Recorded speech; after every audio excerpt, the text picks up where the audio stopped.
Oriza Sativa. Oke, bagus ya namanya ya. Jadi kemudian nanti ada sistem perakarannya. Kalian nih kolomnya yaitu sistem perakaran. Sistem perakaran. Itu ada dua yaitu tunggang dan serabut. Ya, udah tahu tadi udah tadi jelaskan.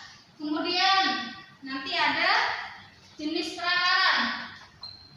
Jenis perakaran. Ya, di sini. Ini. Atau modifikasi akar. Atau apa yang disebut apa? Akar yang mempunyai tugas khusus. Ya. Ada beberapa yang jelas. Akar udara. Atau akar apa? Gantung. Akar gantung dan sebagainya ya. Di kuliah sudah saya tanyakan, di kuliah sudah. Akar hisap biasanya pada tanaman apa? Selain benalu di sini udah ditulis apa? Tali putri. Tali Putri. Tali putri. Ya, jadi hisap itu ada yang disebut dengan parasit sejati dan tidak sejati. Yang sejati itu yang apa? Di sini udah ada. Ini apa? Tali putri. Mimiannya. Saya mainnya gini mimian. Kalau sekarang mainnya Android ya. Ini nggak ada jualan-jualan lagi ya. Ini kenapa kok sejati? Menyerap inangnya. Seutuhnya kak. Apa bedanya dengan benalu? Ini benalunya ya. Ini benalunya. Bukan ini inangnya. Apa sih tanaman inang? Hah? Apa? Tanaman Indo.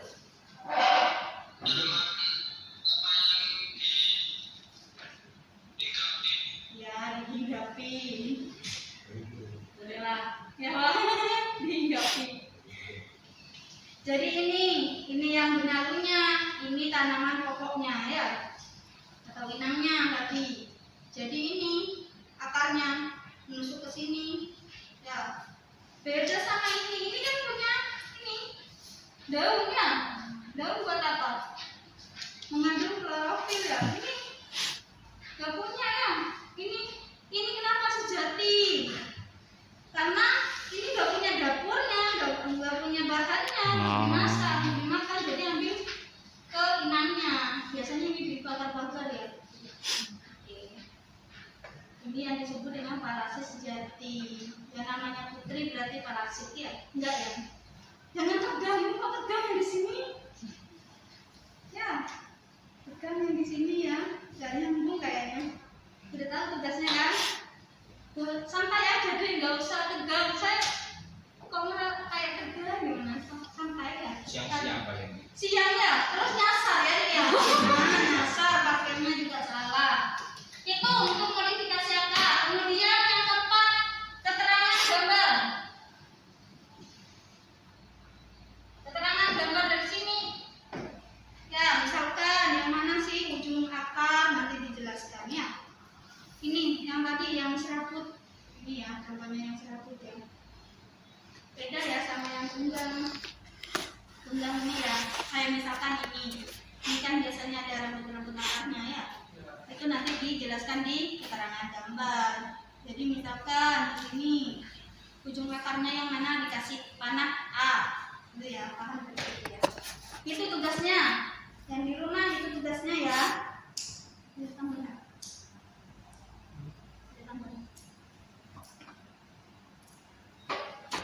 Jadi untuk perakaran, jadi untuk tanaman itu kan ada dua jenisnya. Tadi Bapak Win sudah menyebutkan ada tunggang, ada serabut. Kalau tunggang itu biasanya dimiliki oleh tanaman Dodil. biasanya ya, kan ada tanda garis bawahnya itu biasanya. Jadi tidak semua tanaman dikotil itu akarnya adalah tunggang. Ada bentuknya yang juga serabut. Terus kemudian kalau akar serabut itu pada umumnya dimiliki oleh tanaman Wadil. Tapi tidak semuanya akarnya itu berupa rambut-rambut gitu. Jangan menganggap bahwa rambut itu pasti seperti rambut kecil-kecil. Ada akar serabut itu yang bentuknya menyerupai jari, misalnya seperti jari, contohnya pada tanaman almond-almondan, kelapa, itu kan akarnya besar-besar, itu serabut. Jadi ukurannya juga besar. Jadi jangan dibayangkan serabut itu seperti ini padi, ya. Akarnya kecil itu seperti ini. Sekarang tanamannya tanaman besar, akarnya juga mengikuti. Ya. Kemudian di sini nanti ada beberapa jenis semprotan dan modifikasi akar. Nanti kalian identifikasi sesuai dengan yang disampaikan di mata kuliah kemarin di kuliah sistem akar. Di sini ada yang apa namanya tanaman yang memodifikasi batangnya menyerupai akar. Contohnya kemarin apa? Ini jahe. Kalau rimang-rimangan jahe, kunyit,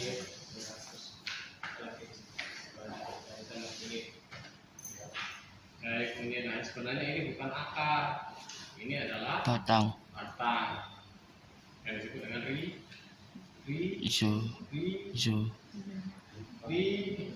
Ribus. lupa, rizoma. Rizoma. Rizoma. Jadi ini sebenarnya bukan akar, cuma karena posisinya ada di bawah tanah, sehingga orang-orang menganggapnya ini adalah akar. Dan ini adalah batang yang memodifikasi bentuknya seperti itu. Ya. Jadi ini nanti kalian bisa dengan satu persatu ya, yang di sini ya, yang di offline-nya atau luringnya. Ini tugasnya nanti bisa mendokumentasi satu persatu, bisa di video atau di foto. Baru nanti untuk ciri-cirinya bisa digabung atau ditulis, ya, diketik. Tergantung nanti bagaimana kreativitas kalian. Terus untuk deadline-nya untuk yang video, saya kasih waktu sampai hari Jumat ya, sama seperti mata kuliah yang lainnya. Ada yang keberatan? Kalau keberatan saya kasih agak longgar lagi ya. Saya kurangi lagi waktunya. Ya, setuju ya hari Jumat ya. Cuma besok, Pak. Ya iya, kalau cuma minggu depan. Kasihan yang daring. Yang daring masih menunggu video dari kalian. Ya meskipun di materi kemarin sudah lumayan dijelaskan semua ya. Tapi alangkah lebih bagusnya jika itu nanti didokumentasikan secara jelas. Ya, jadi misalkan kalian mendokumentasi ini apa ini? Mengkuang. Uang ya, di kerja ini enak. Ya. Jadi nanti di dokumentasi satu, jangan kumpulan seperti ini satu ya. Ini termasuk apa? Jenisnya apa? Nah, kemarin kan sudah saya jelaskan bahwa ini salah satu bentuk akar yang menyerupai Batang. Buah. apa bentuknya ini loh? Oh, mengkuang. Iya, bentuknya seperti apa? Oh, nggak pernah main ya kalian ya. Yoyo, gasing. Gasing. Gasing ya. Yang ini kan gasing kan seperti ini. Kalau kira apa kalian? Nah, biasanya gasing kan seperti ini. Kita kasih tali gitu ya, lempar gini munyar. Makanya ini bentuknya adalah seperti gasing. Seperti apa ini? Saya tahu yang garing bentuknya seperti apa? Pensil. Oh, kris. Masuk ini ya. Ini apa ini? Siri.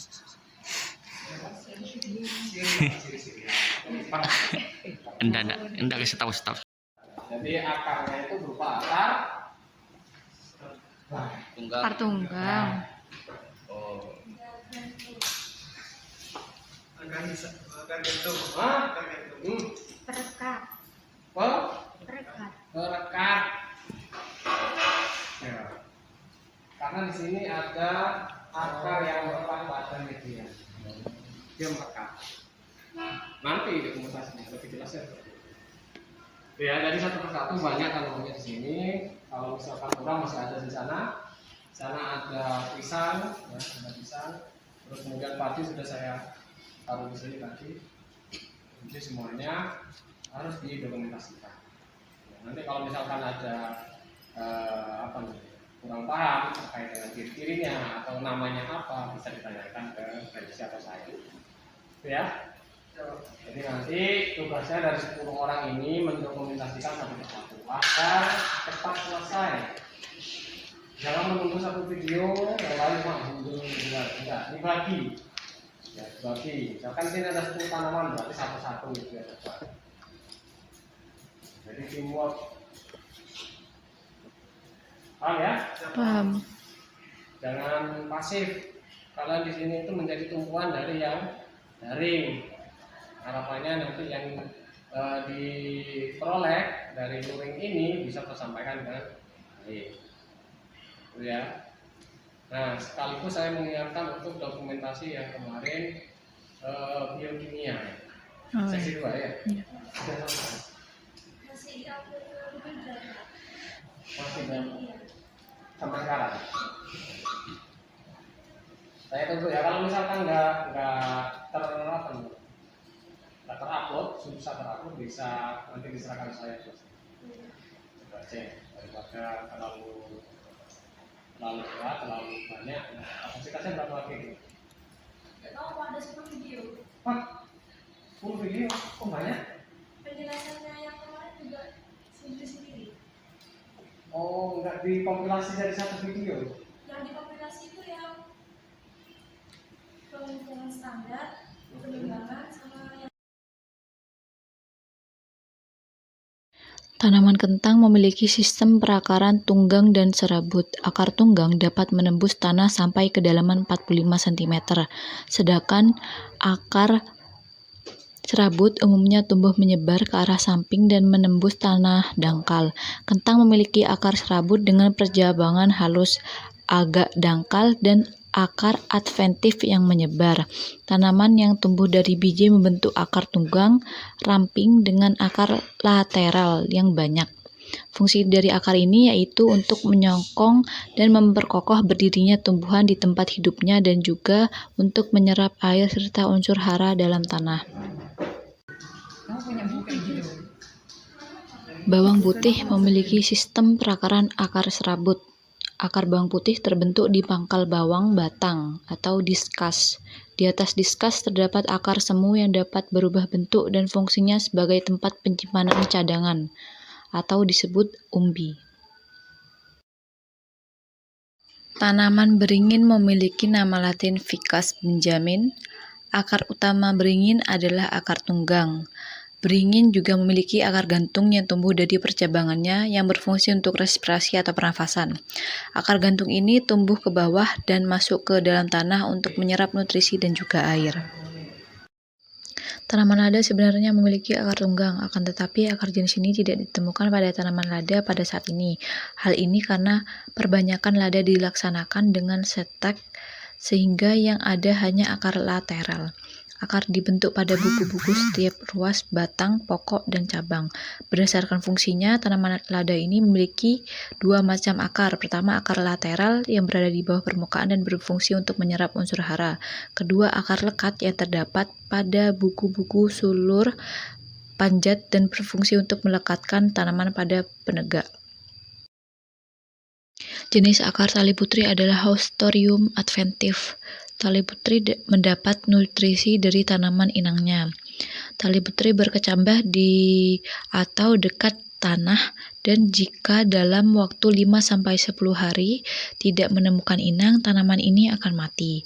Setelah menemukan inang, biji kecambah akan menembus tanaman inang dan membentuk akar adventif yang sudah dimodifikasi Haustorium atau akar penghisap yang kemudian masuk ke dalam sistem vaskular tumbuhan inang. Setelah itu akar asli tali putri yang ada di dalam tanah mati.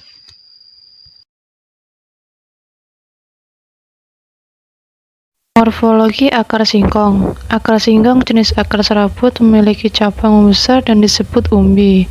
Sistem perakaran tunggang atau dikotil. Batang singkong bulat dan bergigi disebabkan dari bekas pangkal tangkal daun. Bagian tengahnya bergabus dan termasuk tumbuhan singkat. Jenis perakaran serabut terspesialisasi yang memiliki cabang besar dan kita sebut dengan umbi. Fungsi dari akar singkong yaitu untuk menopang batang tanaman dan menyerap unsur hara dari tanah. Ini adalah tanaman jahe atau bisa disebut Zingiber officinale. Adalah tumbuhan yang rimpangnya sering digunakan sebagai rempah-rempah dan bahan baku pengobatan tradisional. Dapat dilihat di situ, itu adalah akar dari tanaman jahe yang mempunyai fungsi sebagai tempat menyimpan cadangan makanan dan untuk menyerap zat hara dari dalam tanah. Dan itu adalah tunas dari tanaman jahe yang memiliki fungsi utama dari tunas tentunya untuk memperbanyak tanaman atau berkembang biak.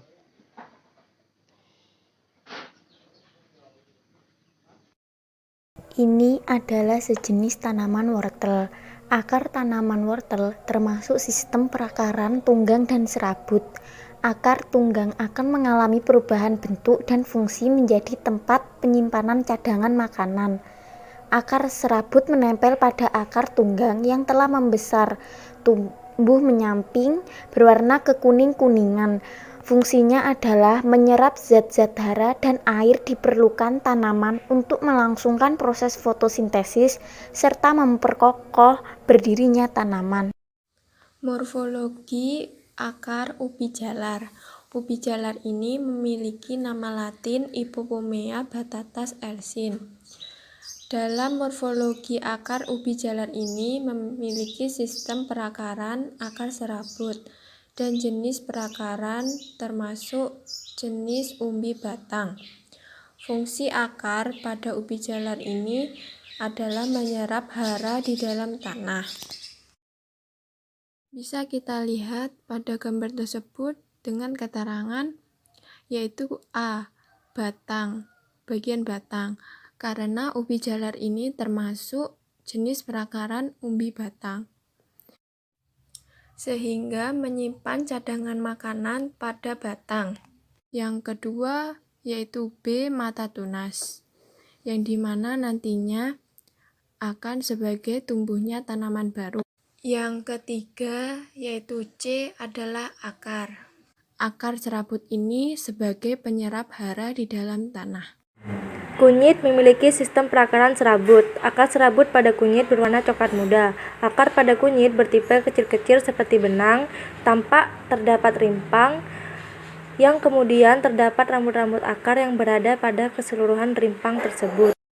Kunyit merupakan tumbuhan berbatang. Terdapat batang semu yang terdiri atas pelepah daun yang saling menutup, dan modifikasi batang berupa rimpang atau rizoma yang berbentuk bulat. Permukaan batang semu tampak berwarna hijau tidak mengkilap dan terdapat buku-buku pada permukaan rizoma. Rimpang kunyit bila dikupas dagingnya berwarna oranye menyala dengan rasa pahit serta beraroma khas kunyit.